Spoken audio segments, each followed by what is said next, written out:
Hoje, o Círculo Polar Ártico é uma das regiões mais inóspitas do planeta Terra. E os animais que vivem lá precisam ser extremamente bem adaptados para lidar com os ventos uivantes, meses de escuridão e temperaturas abaixo de zero.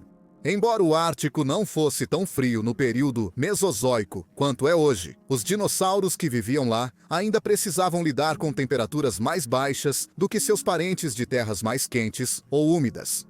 Pode ser surpreendente saber que uma grande variedade de dinossauros é realmente conhecida a partir de fósseis encontrados dentro do Círculo Polar Ártico. Grandes hadrossauros, ceratopsídeos estranhos e parentes polares do Tyrannosaurus rex viveram aqui no período Cretáceo. Todos os dinossauros que vamos conhecer hoje viveram na formação Prince Creek, no que hoje é o Alasca, há cerca de 70 a 69 milhões de anos. Mas como exatamente esses animais viviam suas vidas? Quais adaptações eles tinham para lidar com ambientes mais frios? E como era o mundo quando eles viviam em nosso planeta? Hoje, vamos tentar responder a todas essas perguntas e mais algumas. Sente-se e relaxe enquanto levamos você em uma viagem de volta no tempo para conhecer os fascinantes dinossauros do antigo Círculo Ártico.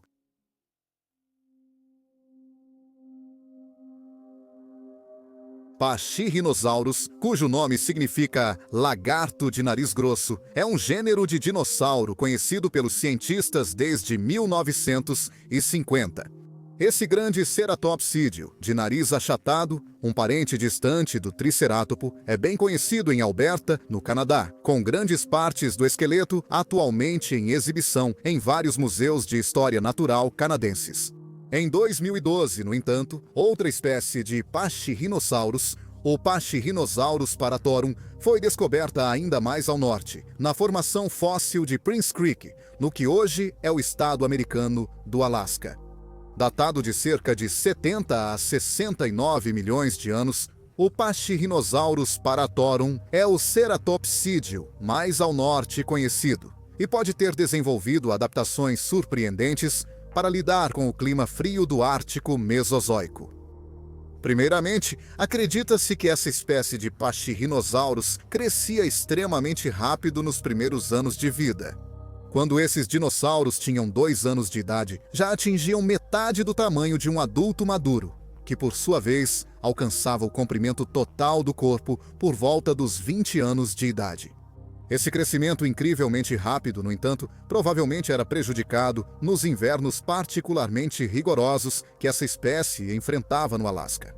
Cientistas que analisam as faixas de crescimento dos ossos do Pachyrhinosaurus observam facilmente fases de crescimento mais lento durante os meses mais rigorosos do inverno, quando a comida era escassa e havia pouca luz do dia.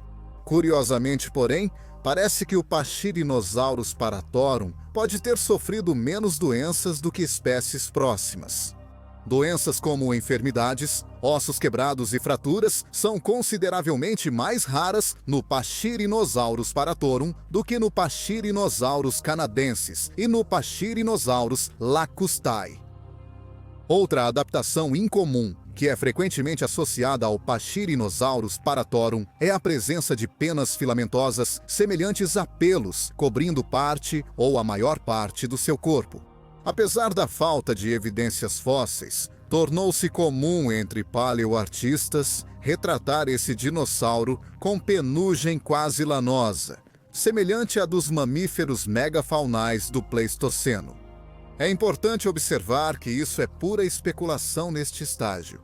Esses dinossauros eram muito grandes, com cerca de 5 metros ou 16 metros e meio de comprimento, e provavelmente conseguiam se isolar do frio com a própria gordura corporal, sem a necessidade de penas.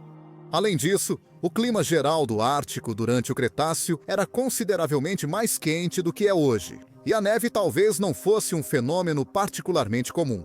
Se a presença de penas se estendia ou não a este gênero ainda precisa ser confirmado, mas é uma ideia interessante a se considerar ao retratar esses dinossauros em reconstruções.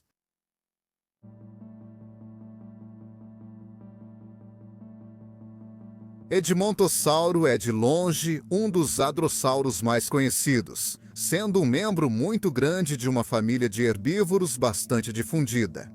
Esses dinossauros se tornaram incrivelmente bem-sucedidos durante o Cretáceo e foram encontrados em todo o mundo.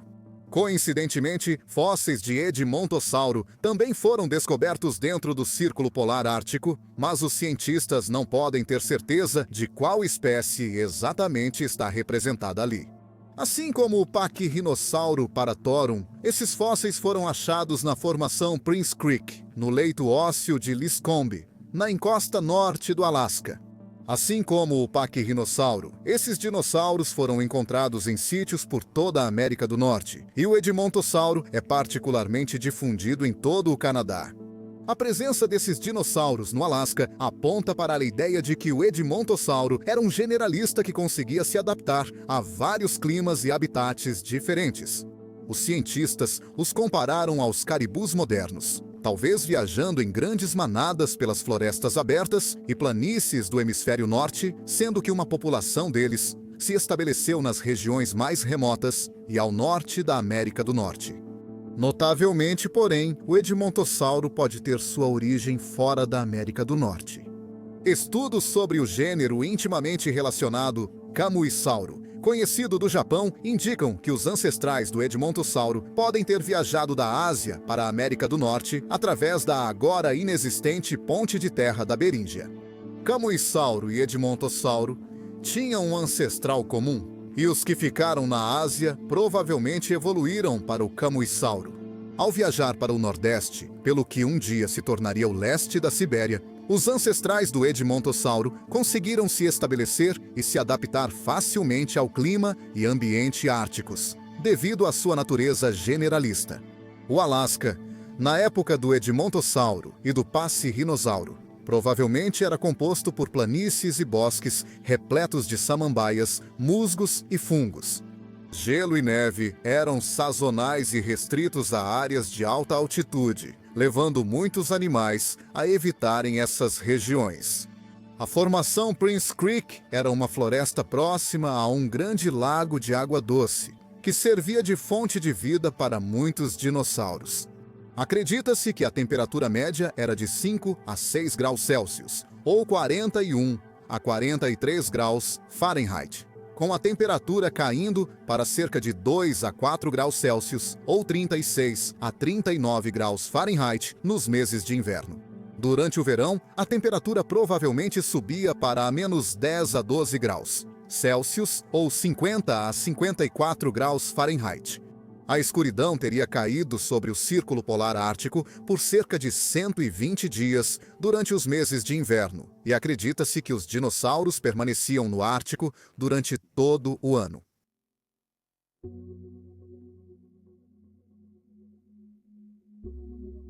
Grandes terópodes costumam ser muito populares na mídia e nas notícias relacionadas à paleontologia, e como resultado, Nanoxaurus hoaglundi é frequentemente visto como o dinossauro polar por excelência.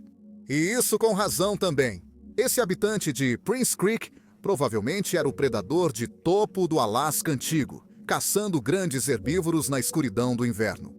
Nanook, nomeado em homenagem ao predador de topo do Círculo Ártico, é a palavra Inupiot para urso polar. Esse dinossauro era um membro da família Tyrannosauridae. Media entre 8 e 9 metros, 26 a 30 pés, quando adulto. E embora fosse consideravelmente menor do que seu primo super famoso de Hell Creek, ainda era uma força perigosa a ser enfrentada. Nanoxaurus era comum em toda a formação Prince Creek e parecia estar tão à vontade nas planícies costeiras de baixa altitude quanto nas áreas mais frias de terras altas. Sua área de distribuição, portanto, teria se sobreposto tanto com Edmontossauro quanto com Pachyrhinosauro, e ele pode ter sido um predador-chave de ambos os dinossauros. Em vida, acredita-se que Ninosaurus teria se assemelhado aos seus primos Despletossauro e Albertossauro, já que todos esses dinossauros ocupavam nichos semelhantes em seus respectivos ambientes pela América do Norte. Nanosaurus é frequentemente retratado com uma camada de penas filamentosas.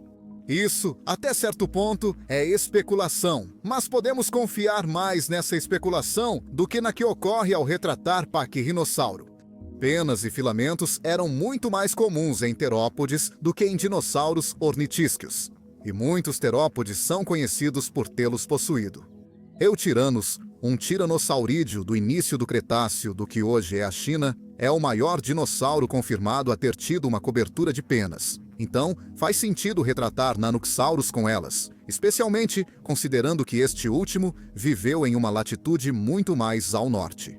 Porém, a extensão da plumagem do Nanoxaurus ainda não foi determinada. Muitos paleoartistas costumam mostrar esse dinossauro com cores que você esperaria ver em um urso polar ou coruja das neves, predominantemente branco com manchas pretas aqui e ali. Isso é particularmente especulativo e se baseia na ideia de que o Nanoxaurus pode ter passado parte do seu tempo atravessando gelo e neve. No entanto, não podemos confirmar se esse é o caso, já que a neve provavelmente não era tão comum na formação Prince Creek quanto se acreditava anteriormente. Se o Nanoxaurus passava seu tempo vagando entre florestas e terras altas, parece mais sensato retratar esse dinossauro com uma plumagem de cor escura para se misturar com as sombras e as linhas das árvores durante os meses escuros de inverno. Entre os fósseis conhecidos de Nanoxaurus, há vários indivíduos que representam animais jovens. A presença desses dinossauros na formação Prince Creek pode lançar alguma luz sobre um tema importante relacionado aos animais polares: a migração. Não há dúvida de que, durante os meses de inverno, o Círculo Ártico se torna um lugar muito difícil de se viver. Embora tenha experimentado temperaturas mais quentes no Mesozoico, os 120 dias de escuridão contínua durante o inverno ainda fariam com que isso fosse verdade. Enquanto muitos animais modernos migram para evitar o inverno rigoroso, os dinossauros de Prince Creek, como Nanoxaurus, aparentemente não faziam isso. Se esses animais migrassem no inverno, provavelmente dariam à luz em outro local para facilitar o início de vida dos filhotes. Como os filhotes permaneceram fossilizados no Ártico, os cientistas determinaram que Nanoxaurus e seus contemporâneos permaneciam no Círculo Ártico o ano todo, botando e chocando seus ovos e criando seus filhotes em meio à escuridão e ao frio. Cientistas sugeriram que o Nanoxaurus provavelmente botava ovos em abril para incubá-los no verão. Os filhotes de dinossauro logo seriam lançados em um mundo de noite perpétua até o fim do inverno, quando o ciclo se repetiria mais uma vez.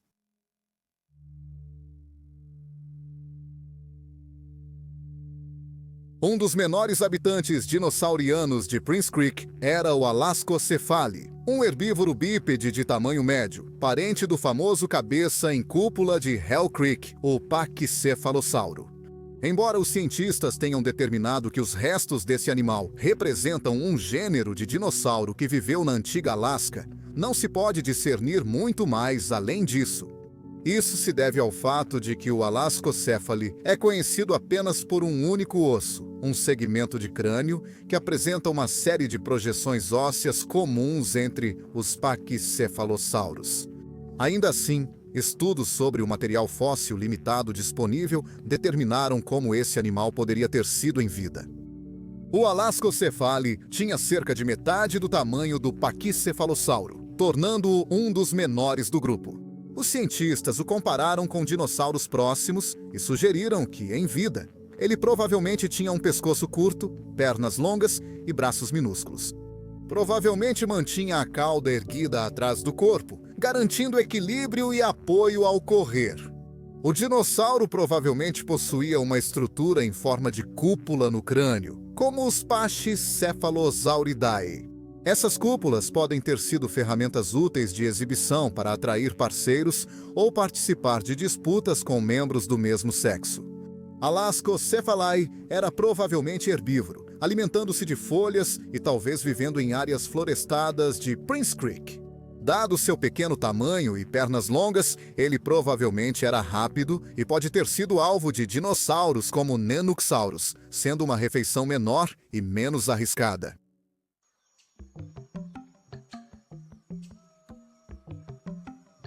Embora o Ártico do Cretáceo não fosse um lugar tão inóspito para se viver quanto é hoje, Ainda assim, era um lugar difícil para ser um dinossauro. Os meses de inverno mudariam drasticamente a paisagem do Alasca, e a comida poderia ficar escassa enquanto a noite interminável se instalava. Ainda assim, esses dinossauros conseguiram viver, caçar e se reproduzir aqui, e fizeram isso por mais de 1 milhão de anos. Hoje, a formação Prince Creek continua sendo o local mais abundante de fósseis de dinossauros polares no mundo. E é provável que os cientistas consigam descobrir muito mais à medida que futuras escavações aconteçam. Com certeza, esta terra de grandes hadrossauros, ceratopsídeos bizarros e tiranossauros resistentes é um dos lugares mais fascinantes do mundo do Cretáceo.